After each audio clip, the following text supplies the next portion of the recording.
Ser Podcast. Las 8 de Hoy por Hoy en Ser Podcast. Hola, muy buenos días. El primer titular de la mañana está aquí en España porque el Gobierno ha llegado a un acuerdo con la Iglesia para reparar a las víctimas de abusos sexuales que ya no pueden acudir a los tribunales. Después de años de negociación, el Ministerio de Justicia ha alcanzado un pacto con la Conferencia Episcopal en el que se fija un nuevo mecanismo para la reparación de las víctimas. Será el Gobierno quien arbitrará el proceso de reclamación y en él jugará un papel central el Defensor del Pueblo. Laura Gutiérrez, buenos días. ¿Qué tal? Buenos días. Hoy en algo más de una hora, el ministro de Justicia, Félix Bolaños, se va a reunir con el presidente de la Conferencia Episcopal y los dos van a firmar ese acuerdo del que ya tenemos algunos detalles. La Iglesia, por ejemplo, será quien pague la reparación después de un proceso que incluye al Ministerio de Justicia y, como decíamos, Laura, el Defensor del Pueblo. Sí, es un acuerdo muy esperado por las asociaciones de víctimas que se viene fraguando desde hace casi 2 años, cuando el Gobierno aprobó el plan para la implementación del informe del Defensor del Pueblo sobre abusos sexuales a menores en la Iglesia Católica. De hecho, el Defensor del Pueblo va a tener un papel clave en este nuevo sistema de reparación a las víctimas. Sistema que estará organizado, tutelado por el Gobierno, aunque quien pague, quien repare, va a ser la Iglesia. Con este nuevo sistema, el Ministerio de Justicia será quien reciba, será la puerta de entrada de las peticiones de reparación de las víctimas de abusos, solicitudes que serán remitidas a la unidad de víctimas de la Oficina del Defensor del Pueblo, que analizará el caso y elaborará una propuesta de reparación. Si la Iglesia o la víctima no están de acuerdo con ese dictamen, se activa una segunda puerta, una comisión mixta Iglesia-Estado con participación de las asociaciones de víctimas, que estudiará el expediente y elaborará una segunda propuesta de reparación. Si aquí tampoco hay acuerdo, la última palabra la va a tener el Defensor del Pueblo. Esto es lo que se firma a las 9:30 de esta mañana. Las tres partes, Gobierno, Conferencia Episcopal y la Conferencia Española de Religiosos, se emplazan a la elaboración de un convenio que regule este nuevo proceso y que tendrá un año de duración, un año prorrogable. El Gobierno, además, se compromete ya a promover los cambios necesarios para aplicar exenciones fiscales a estas indemnizaciones a las víctimas. Es la noticia a esta hora de la mañana, la ampliaremos luego, Laura, en el abierto. Hasta ahora. Hoy por Hoy Noticias. Ser Podcast. Dice Trump, ojo, claro, palabras tienen que ser seguidas de acciones. Fue un gran honor hablar con el presidente de Colombia, Gustavo Petro. Y esta es la novedad esta mañana en el reguero de amenazas que Donald Trump va sembrando y ejecutando por el mundo. El presidente de Colombia, país del que Trump dijo hace 2 días que atacarlo le suena bien, ha confirmado esta noche que los dos han hablado por teléfono y que han acordado reunirse próximamente. Sergio Soto, buenos días. ¿Qué tal, Ángeles? Buenos días. Fue después de una marcha en la que miles de colombianos salieron a la calle por todo el país para rechazar las amenazas de Estados Unidos. En ellas estaba Gustavo Petro, que nunca en todo este segundo mandato de Trump había hablado con él. Solo había escuchado de él cosas como vigila tu trasero a través de la prensa. En la frontera entre Colombia y Venezuela está el enviado especial de la SER, Nicolás Castellano. Buenos días. ¿Qué tal? Buenos días, Ángeles. Dice el presidente colombiano que Trump mostró un buen tono y que espera poder recuperar la vía diplomática gracias a ese encuentro que Estados Unidos quiere que se produzca en Washington, aunque también es cierto que allí en la Casa Blanca es donde Trump ya ha recibido y ya ha humillado antes a otros líderes a los que había invitado a conversar. De momento, Colombia ya puede dormir tranquila, según Gustavo Petro, que ni siquiera él esperaba este giro de guión de Trump hasta hace un par de horas, con las calles de media Colombia llenas de manifestantes contra las injerencias de la Casa Blanca. Quien me llamó para explicar la situación de las drogas y otros desacuerdos que hemos tenido. Y en medio de las mayores protestas de América Latina contra Trump por las amenazas contra Petro, que este iba a acabar anunciando sobre el escenario de la manifestación en Bogotá ese desenlace. La conversación duró 1 hora, según Petro. Hablaron de narcotráfico, de petróleo y de Venezuela, desinflamando el peor momento en las relaciones bilaterales, y concluyó con una invitación de Trump a ese ya temido despacho oval de la Casa Blanca. Hemos hablado por teléfono por primera vez desde que es presidente. De momento, Petro ha autorizado a Ángeles, a la ministra de Exteriores, a preparar la reunión en Washington con Marco Rubio, y aunque con prudencia, se mostró satisfecho porque insiste el colombiano en que sin diálogo hay guerra. Al otro lado de la frontera, en Venezuela, conviven noticias que no siempre parecen ir en la misma dirección, porque Delcy Rodríguez confirmó ayer el envío de barriles de petróleo a Estados Unidos. hay acuerdo, y eso parece apuntar a que, más allá de las declaraciones, la presidenta encargada de Venezuela está siguiendo el camino que le marca Donald Trump. Pero queda todavía la otra facción del chavismo, Nicola, que encabeza Diosdado Cabello, que esta noche ha puesto cifra por primera vez al número de muertos que provocó la operación estadounidense. El ministro del Interior venezolano, el que controla a miles de paramilitares, ha hablado de un ataque bárbaro con 100 muertos hasta ahora. Sí, Ángels, han tenido que pasar más de 4 días para que el chavismo haya dado esta noche una primera cifra oficial de muertos en el ataque de las tropas de Trana a Caracas, especialmente en el asalto a la residencia en la que fue capturado Maduro y su esposa. La cifra temporal de al menos 100 mártires la ofrecía Diosdado Cabello en su programa de televisión de esta noche. Venezuela fue víctima de un ataque bárbaro, artero, donde hasta ahora, y digo hasta ahora, hay 100 fallecidos. 100. Y otra cantidad parecida de heridos. Terrible el ataque. Cabello, el ministro del Interior, y Delcy Rodríguez, la presidenta encargada, se han repartido claramente el papel de poli malo y poli bueno con los Estados Unidos. Rodríguez ha dejado claro que el ataque a su país no iba de derechos o narcotráfico, sino de petróleo, y a pesar de eso reconoce que está negociando entregar esos millones de barriles a Estados Unidos. Porque hay ahorita mucho maniqueísmo sobre las relaciones Venezuela-Estados Unidos. Lo primero que debo decir es que hay una mancha en nuestras relaciones que nunca había ocurrido en nuestra historia. Pero también hay que resaltar que no es extraordinario ni irregular las relaciones, por ejemplo, económicos, comerciales entre los Estados Unidos y Venezuela. Es la muestra definitiva de que los Rodríguez negocian con Trump sin oposición interna, más allá de la retórica y de la mancha de la que se refiere Delcy de haber asesinado a esos 70 venezolanos en el asalto a Caracas. Otros 32 eran cubanos, pero a la vez de haber permitido que el gobierno chavista de transición, con Delcy a la cabeza, siga Ángels adelante, cediendo cada vez más a lo que quiere la Casa Blanca. Seguimos en el Abierto, Nico, hasta ahora. Hasta luego. Ante todo y antes de todo, petróleo, eso es lo que está en la conversación en primer lugar y lo que Estados Unidos, sobre todo su presidente, verbaliza siempre cuando habla del país caribeño. Anoche Donald Trump fue incluso un punto más allá de considerar Venezuela su productora de petróleo. En uno de sus mensajes en redes, Trump afirmó que Venezuela solo va a poder comprar productos de Estados Unidos. Lo hará con el petróleo que venderá a su vez a través de Estados Unidos. De manera que Estados Unidos se adueña del petróleo, Estados Unidos lo vende, Estados Unidos se queda parte del dinero y otra parte va a Venezuela, que solo podrá comprar productos a Estados Unidos. Ese particular estatus se mantendrá durante un tiempo indefinido porque ayer el secretario de Estado, Marco Rubio, habló de un plan que terminará en la transición a la democracia, pero como último paso y siempre bajo el control petrolero estadounidense. Corresponsal en Washington, Sara Canals, buenos días. El petróleo y los beneficios que piensan obtener de todo este crudo marcan el relato de la Casa Blanca. La portavoz de Donald Trump, Caroline Leavitt, ha confirmado que la primera tanda de barriles, entre 30 y 50 millones, estarán muy pronto en suelo estadounidense. Explica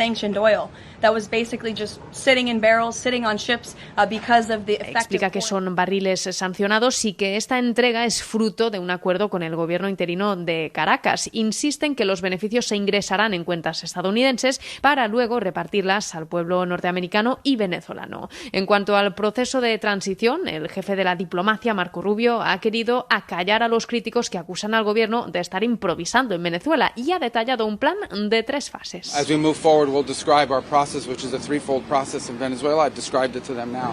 Step 1 is the stabilization of the country. We don't want it descending into chaos. La primera es la estabilización del país para evitar el caos, la segunda es la reconstrucción y en tercer lugar estaría la transición. Explica que algunas de estas fases se solaparán y que a medida que avance el plan, la estrategia irá aportando más detalles. Y en la carrera del petróleo, ayer se abrió un nuevo escenario cuando supimos que Estados Unidos había apresado un barco que pertenece a Rusia. El Kremlin llegó a enviar un submarino para proteger a este buque que el gobierno de Trump perseguía desde hace 2 semanas y que había cambiado de nombre y de bandera. Sabemos que a bordo llevaba algo que no es petróleo, pero no sabemos lo que era y la duda estaba en la respuesta rusa. Ayer Putin se limitó a decir que era una maniobra ilegal. Moscú, Javier González Cuesta. El gobierno ruso ha vuelto a dar una respuesta tibia a un nuevo golpe de Trump a sus intereses. El Ministerio de Exteriores ruso publicó ayer un comunicado muy suave en el que se limitaba a pedir un trato humanitario para los marineros del petrolero capturado. Por su parte, el Ministerio de Transporte ruso solo objetó que la captura del navío en aguas internacionales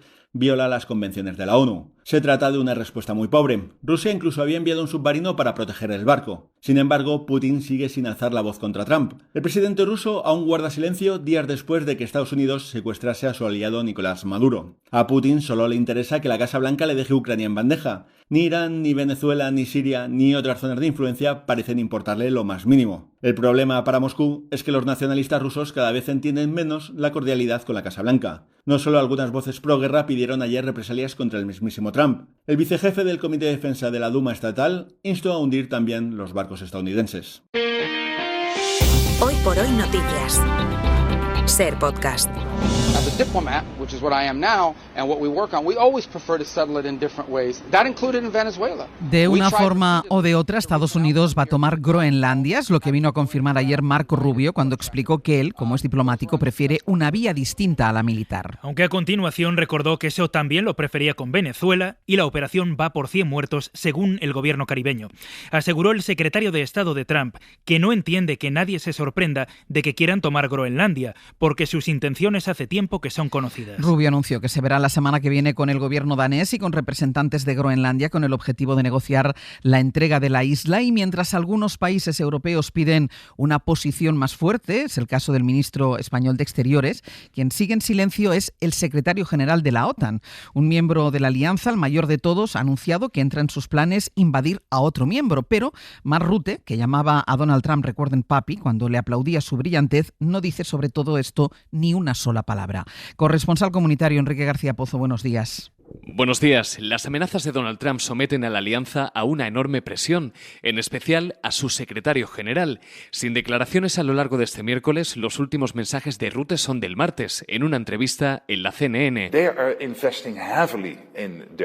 Sin entrar en la confrontación y sin valorar directamente la amenaza y el lenguaje de Donald Trump, Rutte decía que Dinamarca está realizando importantes inversiones en el ámbito militar y añadía que a los daneses no les importa que la presencia de Estados Unidos aumente en la isla. La presidenta von der Leyen decía ayer que la ley es más fuerte que la fuerza, un principio que también se aplica a Groenlandia. Y el presidente del Consejo, Antonio Costa, recordaba: nadie puede decidir sin Groenlandia y sin los daneses, aunque desde la Eurocámara la mayoría de grupos exigen mayor contundencia a las autoridades comunitarias. Hay como mínimo una parte de la derecha española que parece manejarse en la misma confusión que Rutte, porque del entusiasmo inicial con el derribo de Maduro ha pasado a buscar un equilibrio que pasa sobre todo por no decir nada. Ahora que Trump ha nombrado a Delcy Rodríguez como su socia y presidenta de Venezuela, los más partidarios del estadounidense se ven en la situación de pronunciarse acerca de la lejanía que marcaron con Delcy. Vox prefiere no decir nada. Mientras que el PP hace equilibrios para mantener un pie en Europa sin separarse del todo de Trump y sin acercarse al gobierno. Julia Molina, buenos días. Buenos días. La derecha no termina de encontrarse cómoda con los cambios de rumbo de Trump. El rechazo a María Corina Machado y las amenazas sobre Groenlandia han rebajado el entusiasmo inicial en el PP, aunque los de Feijóo se resisten a criticarlo abiertamente. Se desvinculan de hecho de las opiniones de Aznar, que arremetió duramente contra la operación Caracas. Dicen que Faiz no es el PP y aplican un tono bajo incluso en la defensa de la soberanía de Dinamarca. Groenlandia es un miembro de la OTAN, ¿no? Desde el año 1951 hay un acuerdo bilateral de defensa con Estados Unidos que le da amplia capacidad a Estados Unidos para poder operar en ese territorio, pero creo que nuestra posición tiene que ser, lógicamente, respetando la posición que adopte y que decida Dinamarca, que es el país soberano en este sentido, y el que lógicamente es el socio aliado nuestro en el ámbito de la Unión Europea, ¿no? Vox, por su parte, guarda estos días un medido silencio. Tanto Trump como María Corina Machado son sus aliados internacionales, así que en público han evitado valorar la decisión de Estados Unidos de mantener a la número 2 de Maduro. Tampoco se pronuncian sobre Groenlandia, aunque en privado aseguran que no están tan pendientes de lo que dice Trump como de lo que hace, y mantienen la esperanza de que a María Corina Machado le llegue su momento cuando se den las condiciones. Las 8 de Hoy por Hoy en Ser Podcast. En lo estrictamente político, hoy será noticia la reunión entre el líder de Esquerra, Oriol Junqueras, y el presidente del gobierno. Se verán en Moncloa en la primera reunión entre los dos desde que el catalán salió de la cárcel. Fuentes del gobierno confirman que este encuentro les parece clave para la legislatura porque reanuda las negociaciones con los socios, a la vez que puede facilitar la relación de Salvador Illa con Esquerra en Cataluña. El gobierno quiere hacer ver a los socios que sigue adelante y todavía tiene cartas que jugar después de terminar el año castigado por los escándalos sexuales en el PSOE. Guillermo Lerma, buenos días.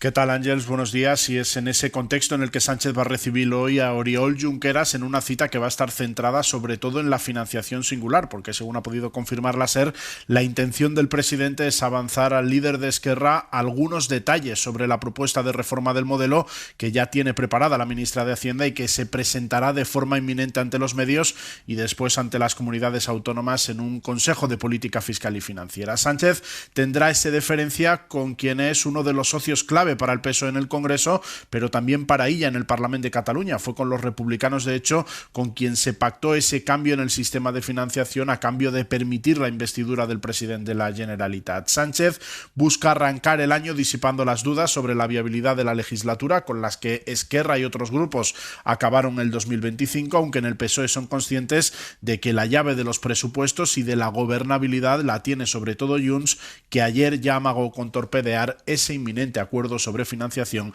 con Esquerra Republicana. Guille, gracias.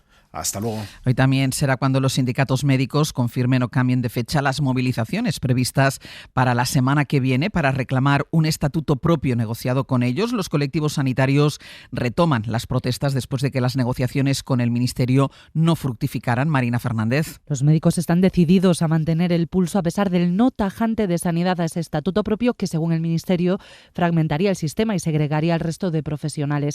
Ángela Hernández, secretaria general de AMITS. La negativa del Ministerio a escuchar esta situación y a mejorarla, porque cambiarla de nombre o maquillarla no es suficiente, es lo que lleva a todos los representantes de la profesión médica a buscar confluencia y una coordinación de cara a obtener lo que realmente es el objetivo compartido, que es un estatuto médico y facultativo para todos. En diciembre los médicos fueron a la huelga por tercera vez en 6 meses. Habían anunciado paros el miércoles y el jueves de la semana que viene. Veremos si hoy se concretan o se amplían. Y las Navidades dejan más de una veintena de muertos o intoxicados por la calefacción. De media, alrededor de 125 personas mueren al año en nuestro país por la mala combustión de calentadores, estufas, y es por ello que los expertos recomiendan revisar las instalaciones. María Manjabacas. Varios factores desencadenan el aumento de intoxicaciones por monóxido de carbono, una inhalación de la que no somos conscientes hasta que en muchos casos es letal. A veces, por ahorro energético, se usan aparatos antiguos que ahora no pasarían una revisión. No se limpian las chimeneas, cuyo uso viene creciendo desde 2022. Falta mantenimiento y la consecuencia son estas cifras. Carlos Oliván es presidente de la Asociación de Fabricantes de Estufas y Chimeneas de Biomasa. Fuentes del sector sanitario cifran el número de muertes por intoxicación de monóxido de carbono en España en 125 fallecimientos anuales de media. De estos, los más vulnerables son las personas mayores, especialmente aquellas personas que viven solas, con un riesgo 5 veces mayor. Entre los consejos, revisiones periódicas, no sobrecargar la instalación eléctrica, desterrar braseros antiguos y resulta muy efectivo, según los expertos, instalar detectores de humo en la vivienda. Para no perderte ningún episodio, síguenos en la aplicación o la web de la SER, Podium Podcast o tu plataforma de audio favorita.